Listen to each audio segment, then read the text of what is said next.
Bismillahirrahmanirrahim. Assalamualaikum warahmatullahi wabarakatuh.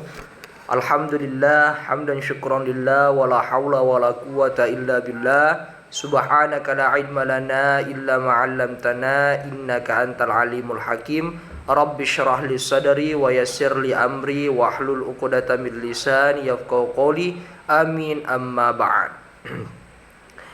Yang saya hormati, yang saya muliakan orang tua saya, orang tua kita semua, gurunda kita Al-Ustadz Zulkifli STHI MTHI selaku dosen pengampu mata kuliah manajemen Al-Quran. Yang saya hormati pula seluruh para kawan-kawan mahasiswa ilmu Al-Quran dan tafsir 1 semester 5 yang insyaallah semuanya dicintai dan dirahmati oleh Allah Subhanahu wa taala. Baiklah, untuk mengefisienkan waktu kita sebagaimana yang telah diamanahkan oleh gurunda kita, orang tua kita, Al-Ustadz Zulkifli STHI MTHI untuk mengkaji tafsir manajemen Quran surah Al-Imran ayat 159. Alhamdulillah, berkat dari Sang Maha Kuasa, kami pribadi sudah membuat PowerPoint tentang manajemen Quran yang terkandung di dalam surah Al-Imran ayat 159. Untuk berbicara lebih jauh, maka terlebih dahulu kita melihat Quran surah Al-Imran ayat 159 itu. Sebagaimana yang tertera di dalam PowerPoint kami, di sini Allah Subhanahu wa taala berfirman, Bismillahirrahmanirrahim. Wa bima rahmatin minallahi linta lahum. Walau kunta faddan ghalidhal qalbi lam faddu min hawlik. Fa'fu anhum wastaghfir lahum wasyawirhum fil am. Fa idza azamta fatawakkal 'ala Allah innallaha yuhibbul mutawakkilin. Maka berkat rahmat Allah, engkau wahai baginda Nabiullah Muhammad sallallahu alaihi wasallam berlaku lemah lembut terhadap mereka yang melakukan kesalahan itu, para sahabat yang melakukan kesalahan di perang Uhud itu. Sekiranya kamu bersikap kasar dan berhati kasar, tentulah mereka menjauhkan diri dari sekitarmu. Karena itu, maafkanlah mereka dan mohonkanlah ampun untuk mereka, dan bermusyawarahlah dengan mereka dalam urusan itu.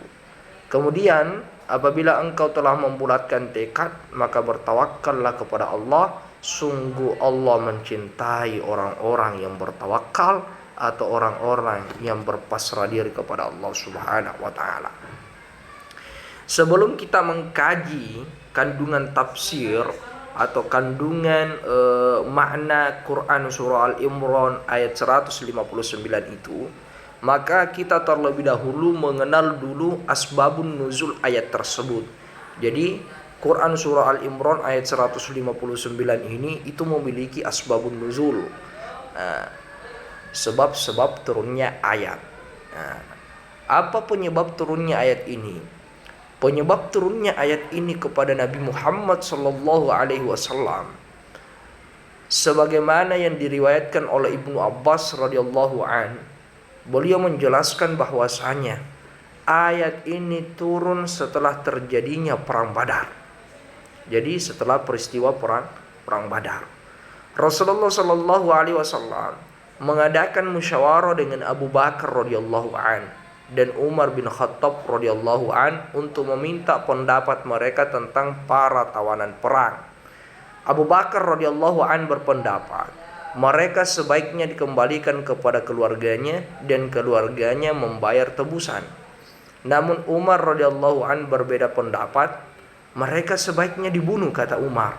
Rasulullah sallallahu alaihi wasallam kesulitan dalam memutuskan karena terjadi dua khilafiyah, terjadi dua perbedaan pendapat antara Abu Bakar dengan Umar. Abu Bakar mengatakan tawanan perang ini lebih baik dikembalikan kepada keluarganya dan keluarganya yang membayar tebusan. Tapi Baginda Umar justru sebaliknya, justru tawanan perang ini lebih baik dibunuh. Nah, pada saat terjadi kebimbangan di hati Rasulullah, pada saat terjadi kesulitan untuk memutuskan di dalam diri Rasulullah Shallallahu Alaihi Wasallam apakah mengikuti pendapat Abu Bakar atau pendapat Umar, maka turunlah ayat ini sebagai dukungan atas pendapat Abu Bakar radhiyallahu an, yang dimana pendapat Abu Bakar itu para tawanan ini lebih baik mereka dikembalikan kepada keluarganya disambil kita mendapatkan juga tebusan. Nah, hadis riwayat Kalabi. Jadi inilah peristiwa asbabun nuzul ayat 159 ini, atau Quran surah Al-Imran ayat 159 ini. Kemudian dalam mengkaji satu surah, selain daripada membutuhkan terlebih dahulu asbabun nuzulnya yang perlu kita ketahui, kita juga harus mengetahui munasabah ayatnya. Antara Quran surah Al-Imran ayat 159 dengan ayat sebelumnya, yaitu Quran surah Al-Imran ayat 158, dan ayat setelahnya yaitu Quran surah Al-Imran ayat 160, itu semuanya memiliki satu kolerasi makna atau saling berkaitan atau saling munasabah antara ayat dengan ayat. Dalam Quran surah Al-Imran ayat 158, di situ Allah Subhanahu wa taala berfirman yang dimana artinya sebagaimana berikut, dan sesungguhnya jika kamu mati atau terbunuh tentu akan dikumpulkan kembali kepada Allah Subhanahu wa taala. Kemudian dalam Quran surah Al-Imran ayat 160, jika Allah Subhanahu wa taala menolong kamu maka tidak ada yang dapat mengalahkan kamu, dan jika Allah mau mengalahkan kamu maka siapakah yang akan menolong kamu selain daripada Allah Subhanahu wa taala, dan kepada Allah lah hendaklah orang-orang mukmin itu bertawakal. Dari kolerasi ini, ketika kita memunasabahkan antara ayat 158, 159 dan 160, ketika kita menggabungkan ayat ini, memunasabahkan ayat ini, maka dapat diketahui ayat 158 menjelaskan bahwa Allah lah tempat kembali seluruh manusia. Jika kamu mati atau terbunuh tentu akan dikumpulkan kembali kepada Allah Subhanahu wa taala. Berarti kata-kata ini ya menunjukkan bahwasanya semua manusia akan kembali kepada Allah Subhanahu wa taala. Sedangkan ayat 160 menjelaskan bahwa Allah lah yang akan membalas semua perbuatan manusia. Sehingga memberikan sebuah prinsip untuk tetap memaafkan dan bersikap lemah lembut kepada mereka yang melakukan kesalahan. Jadi ayat 158 ini dan ayat 160 ketika dimunasabahkan dengan ayat 159, maka itu akan melahirkan sebuah prinsip yang dimana prinsip itu tetap memaafkan dan bersikap lemah lembut kepada mereka yang melakukan kesalahannya. Pada hakikatnya Allah lah yang berkuasa atas makhluknya. Maksudnya apa? Peristiwa terjadinya kekalahan kepada kaum muslimin itu semua sesuai dengan skenario Allah Subhanahu wa taala. Semuanya sesuai dengan perencanaan Allah, sesuai dengan kehendak Allah Subhanahu wa taala. Karena semuanya bersumber dari kehendak Allah Subhanahu wa taala, semuanya sesuai dengan skenario Allah Subhanahu wa taala, sehingga manusia yang melakukan kesalahan itu kita tidak boleh membencinya. Kita tidak boleh membencinya karena kita ini makhluk yang lemah, yang berkuasa atas makhluknya itu Allah Subhanahu wa taala. Sehingga mereka yang melakukan kesalahan itu tidak boleh kita benci, tidak boleh kita musuhi, tapi kita lemah lembut kepada mereka, kita maafkan mereka, dan kita kembali mengajak mereka kepada hal-hal yang baik. Itu jalinan munasabah ayat antara ayat 158, 159 dan 160 di dalam Quran surah Al-Imran. Kemudian kita lanjut. Tafsir Quran surah Al-Imran ayat 159. Menurut Ibnu Kaisan, beliau mengatakan bahwasanya ma adalah makna nakirah yang berada pada posisi majrur disebabkan ba. Jadi fabima itu kan tadi fabima, Maknya di situ merupakan makna kira yang berkedudukan sebagai jar majrur disebabkan ada ba yang mendahului fabima. Sedangkan rahmatin adalah badalnya. Badal itu adalah penyesuaian. Jadi apa itu ma? Ya rahmah. Apa itu rahmah? Ya ma. Itulah yang dimaksud dengan badal.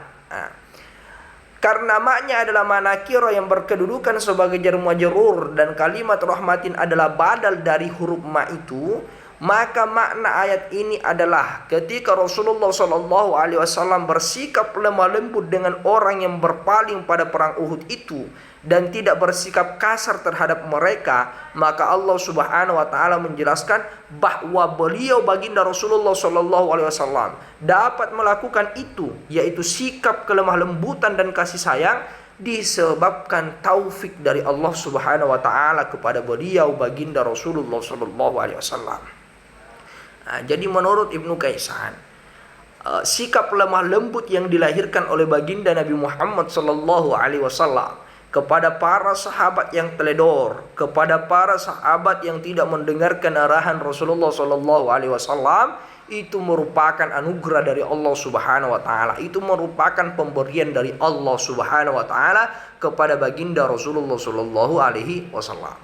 Kemudian kita lanjut kepada tokoh mufassir yang kedua, dan alhamdulillah beliau ini berada di bangsa kita, yaitu bangsa Indonesia. Beliau bernama Pak Prof. Muhammad Quraish Shihab. Dalam kitab tafsir Al-Misbah, beliau memaparkan bahwa ayat ini diberikan Allah Subhanahu wa taala kepada Nabi Muhammad untuk menuntun dan membimbing Nabi Muhammad sallallahu alaihi wasallam sambil menyeburkan, menyelinapkan, menghempitkan sikap lemah lembut Nabi kepada kaum muslimin, khususnya kepada mereka yang melakukan pelanggaran dan kesalahan dalam perang Uhud itu. Jadi menurut Pak Prof. Quraish Shihab, dan beliau memang juga salah satu idola saya, beliau mengatakan bahwasanya ayat Al-Quran surah Al-Imran 159 ini memberikan kejelasan kepada kita bahwasanya ayat ini adalah sebuah tuntunan dari Allah, sebuah bimbingan dari Allah kepada Rasulullah Shallallahu Alaihi Wasallam, sembari Allah menitipkan, sembari Allah menyelidipkan, sembari Allah menyeburkan sikap lemah lembut kepada Nabi, sikap lemah lembut Nabi kepada kaum muslimin, seperti itu. Sebenarnya kata Pak Prof. Quraish Shihab, cukup banyak hal dalam peristiwa perang Uhud yang dapat mengandung emosi manusia untuk marah. Namun demikian, cukup banyak pula bukti yang menunjukkan kelemah lembutan Nabi Muhammad SAW. Beliau bermusyawarah dengan mereka, para sahabat yang melanggar itu. Beliau bermusyawarah dengan mereka, para sahabat, sebelum memutuskan perang. Beliau menerima masukan mayoritas mereka, walau beliau kurang berkenan. Beliau tidak memaki dan mempermasalahkan pemanah yang meninggalkan markas, tapi hanya menegurnya dengan halus dan lain-lain. Jadi Rasulullah Shallallahu Alaihi Wasallam itu hatinya sudah terisi dengan sikap kelemah lembutan. Mana buktinya? Buktinya adalah Rasulullah Shallallahu Alaihi Wasallam mengajak seluruh para sahabat untuk bermusyawarah sebelum berperang. Kemudian hasil musyawarah itulah yang disepakati oleh Rasulullah Shallallahu Alaihi Wasallam, meskipun di dalam hatinya tersimpan keraguan dengan hasil musyawarah itu, tapi hasil musyawarah itu yang dipakai oleh Rasulullah Shallallahu Alaihi Wasallam karena takut mengecewakan para sahabatnya, tidak ingin mengecewakan para sahabat-sahabat yang berperang pada saat itu. Tapi hasil musyawarah itu, kelompok pemanah itu membangkang, tidak mengikuti arahan hasil musyawarah itu. Mereka justru tergiur dengan harta sehingga menjadi sebab kaum muslimin kalah dalam perang tersebut. Tapi kata Rasulullah, dia tidak menyalahkan, dia tidak menyalahkan orang-orang pemanah itu, sahabat pemanah itu. Akan tetapi Rasulullah Shallallahu Alaihi Wasallam justru menegurnya dengan halus. Inilah baginda Rasulullah Shallallahu Alaihi Wasallam, jiwa yang penuh ketenangan, jiwa yang penuh ketentraman, jiwa yang penuh kedamaian, jiwa yang penuh dengan kebahagiaan, sehingga dia tahu memperlakukan manusia yang salah. Karena pada hakikinya semua perbuatan manusia itu sesuai dengan skenario Allah Subhanahu wa taala, dan yang paling layak untuk membalas manusia adalah Allah Subhanahu wa taala. Nah, kemudian dilanjutkan lagi pendapatnya Pak Prof. Syihab. Kemudian apabila engkau telah melakukan hal-hal di atas dan telah membulatkan, maka laksanakanlah hasil musyawarah kamu dengan bertawakal kepada Allah Subhanahu wa taala. Sesungguhnya Allah menyukai orang-orang yang bertawakal kepadanya. Dengan demikian dia akan membantu dan membimbing ke arah apa yang mereka harapkan. Jadi Pak Prof. Syihab mengatakan, di saat hasil musyawarah itu sudah ada, maka Allah Subhanahu wa taala memerintahkan Rasulullah untuk bertawakal dengan hasil musyawarah itu. Berserah diri kepada Allah Subhanahu wa taala dengan menggunakan konsep perang yang disetujui dalam forum musyawarah. Kemudian mari kita kaji kandungan Quran surah Al-Imran ayat 159. Pertama kandungannya adalah para ulama berkata, Allah Subhanahu wa taala memerintahkan kepada nabinya dengan perintah-perintah ini secara berangsur-angsur. Artinya Allah Subhanahu wa taala memerintahkan kepada beliau untuk memaafkan mereka para sahabat yang melakukan kesalahan atas kesalahan mereka kepada baginda Rasulullah sallallahu alaihi wasallam. Setelah mereka mendapatkan maaf, setelah mereka mendapatkan ampunan dari Allah Subhanahu wa taala,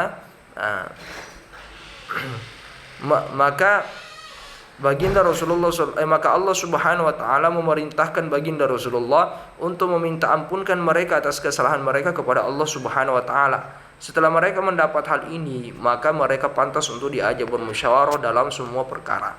Jadi kandungan yang pertama dari surah Al-Imran ini ayat 159 bahwasanya Allah memerintahkan Nabi Muhammad untuk memaafkan mereka kesalahan mereka para sahabat yang melakukan kesalahan di perang Uhud.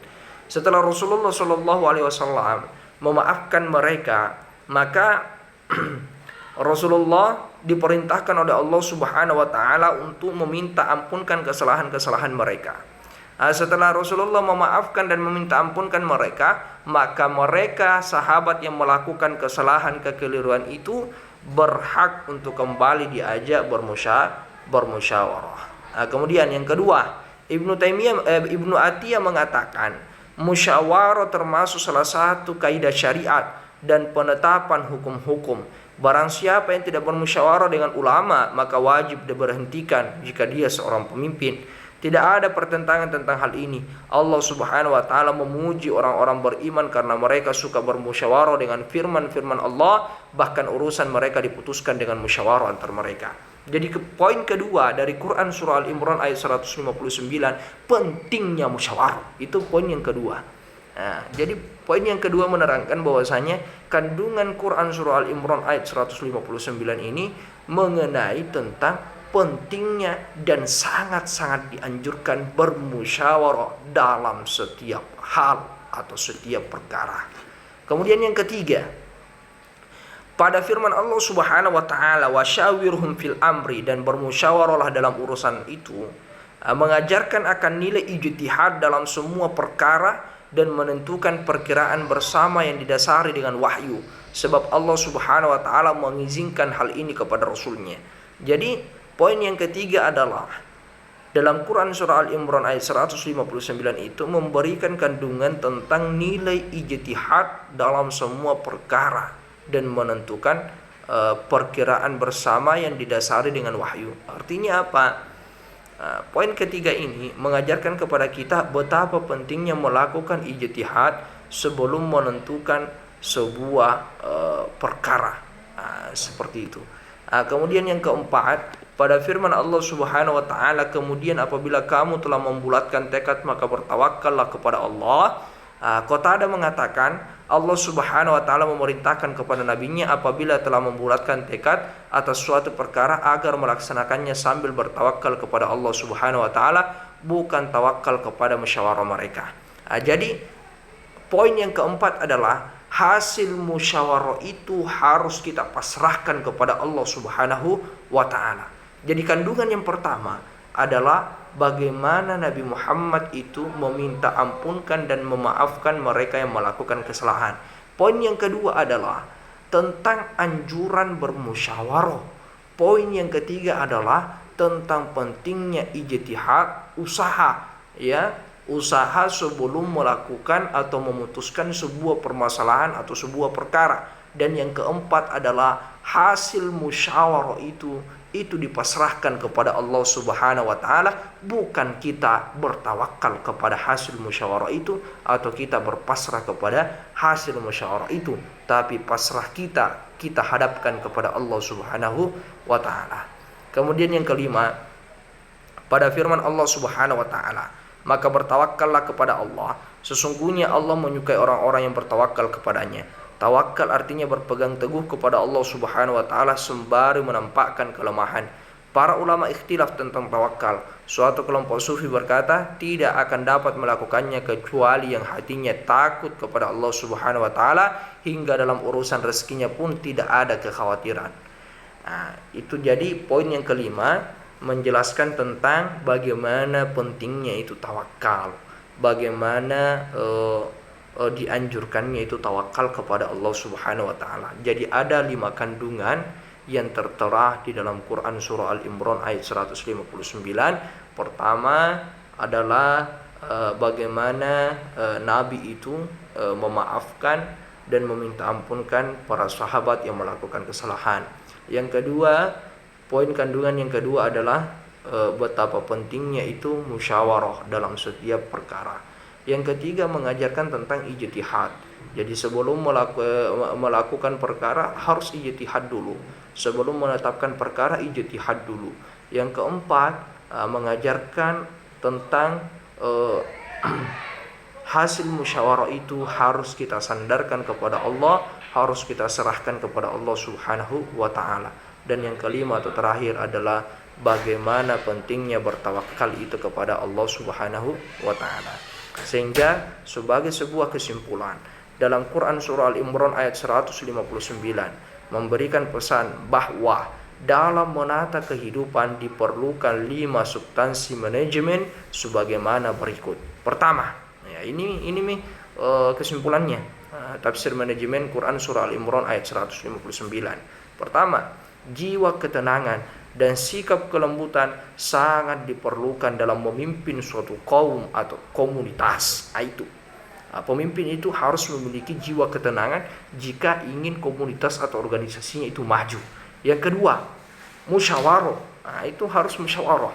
Jadi kalau kita ingin berkembang komunitas kita atau berkembang organisasi kita, maka jangan pernah putuskan yang namanya musyawarah. Kenapa? Karena musyawarah adalah pokok utama dalam menimbulkan kata kesepakatan untuk menciptakan tatanan hidup yang baik. Yang ketiga, hasil musyawarah tidak boleh dilanggar karena akan berdampak kerugian bagi suatu kaum atau suatu organisasi. Yang keempat, memiliki tekad yang kuat untuk meraih kesuksesan bersama. Itu terbukti karena setelah para sahabat itu melakukan kesalahan, Rasulullah mengajak mereka kembali bermusyawarah. Ini menggambarkan suatu tekad yang kuat untuk meraih kesuksesan bersama. Maksudnya apa? Kesalahan itu jangan menjadi poin agar kita terpecah, sehingga perpecahan itulah yang membuat tatanan organisasi atau tatanan suatu kaum akan terhambat untuk berkembang. Sehingga karena Rasulullah orangnya cerdas, akhirnya dia dirangkul kembali itu sahabat yang melakukan kesalahan, diminta ampunkan kembali, diajak bermusyawarah untuk melakukan sebuah kesuksesan bersama, kejayaan bersama. Itu. Kemudian yang kelima, ini yang terakhir, memasrahkan hasil itu kepada Allah Subhanahu wa taala. Jadi di saat kita sudah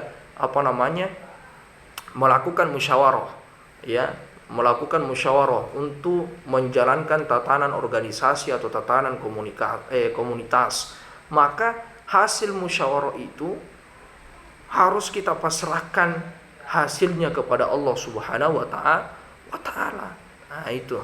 Jadi inilah 5 kandungan atau 5 tafsir manajemen yang terkandung di dalam Quran surah Al-Imran ayat 159. Mungkin inilah yang dapat kami sampaikan. Semoga pemaparan ini bisa bermanfaat kepada kita semua, terutama kepada diri pribadi kami. Dan apabila ada kesalahan, itu mutlak datang dari pribadi kami, itu mutlak datang dari diri kami sendiri. Al-insan mahallul khati wan nisyan. Manusia tempat salah dan dosa, tapi bukan menjadi sebuah alasan manusia tidak berbenah diri. Kemudian apabila ada kebenaran, itu mutlak datang dari Allah. Ada kalimat yang menenteramkan, itu mutlak datang dari Allah Subhanahu wa taala. Huwallazi anzala sakinata fi qulubil mu'minin. Dialah Allah yang menurunkan ketenangan, ketenteraman, kebahagiaan, kedamaian, kesenangan di dalam hati orang-orang yang beriman kepadanya. Wabillahi taufiq wal hidayah. Wallahu muwaffiq ila aqwamit thoriq. Wassalamualaikum warahmatullahi wabarakatuh.